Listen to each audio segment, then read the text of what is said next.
The society that I grew up in, there was this like social push towards becoming either like an engineer or a doctor. And I knew that I couldn't definitely become a doctor. You take me to like a surgery table and I'm gonna faint. I went to school to study engineering and pure math, but I found myself not relating to either of them. I was not going to school for tech. I didn't have anything to do with tech. Tech got introduced to me through being an engineer inside of a music studio. I was looking at myself and I was like, okay, I can work inside of the tech field. I know this stuff. And from there, I just got really curious. It is one of those industries where it's a lot less about your education, a lot more about your portfolio. Actually having done good work and being able to demonstrate your thought process on the work that you've done is a lot more valuable than the college that you went to. Tech in general is actually one of the more accepting and flexible fields where people get in without even a college degree if they really know what they're doing. At first, it was really intimidating. I would say I applied to over 1,000 spots, and I got an email from Smart City Network with my first job offer. I was so excited. I kind of thought it was like a scam at first. It was like too good to be true because I didn't think I had enough knowledge. It was a pretty good feeling. It's okay to not know everything. No one knows everything, and it's okay to move at a slow pace with other people around you.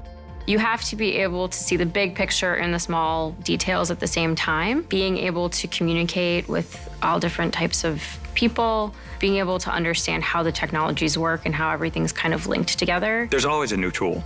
There's always a new technology to learn. There's never a time when you can sort of rest on your laurels. And for me, it's that, that curiosity and the interest in these types of things that keep me going. When you have a problem and it's a really difficult problem, or there's a bug or something's not working and you don't know why, and you work at it and work at it and work at it, and then suddenly you have this like eureka moment, this aha, like, oh my gosh, I found it, I have the solution. That rush of endorphins from getting the right answer. I mean, I feel like I can conquer the world after I do that. That's why I got into engineering, and especially computer engineering, because you start to see life in a very different perspective. The way you present yourself, the kind of person you become, how confident you are. I found a passion in more than just sitting and coding.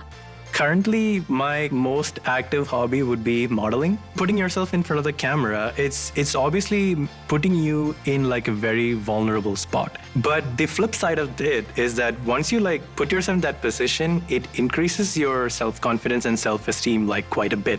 You start to feel more put together than you were before all of that, once you start gaining that experience. And when it comes to like work and when it comes to like a brand new project, that confidence sort of like oozes in for sure.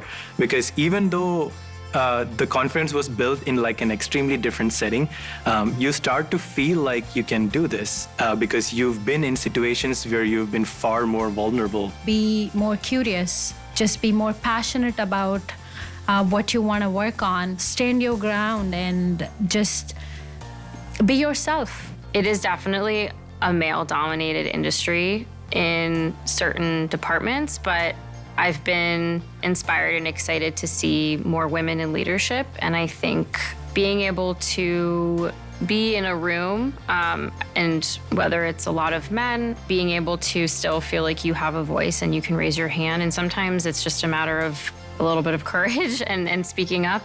I think that's been something that took me a bit of time, but people want to hear your opinions, and I don't think that it's easier said than done, but don't be shy because you're there for a reason. The most important part is just believing in yourself, never giving up, don't listen to the naysayers, listen to your heart, follow your intuition, follow your inspiration, your desire. When you do the work that you love, it's like nothing can stop you, The sky's the limit. If someone came up to me and said, hey, David, like, what is your one piece of advice in technology? I will say, go ahead, learn what you can, don't let anything stop you, and go and apply, and don't give up. All you really need is just one yes, someone to just take a chance on you.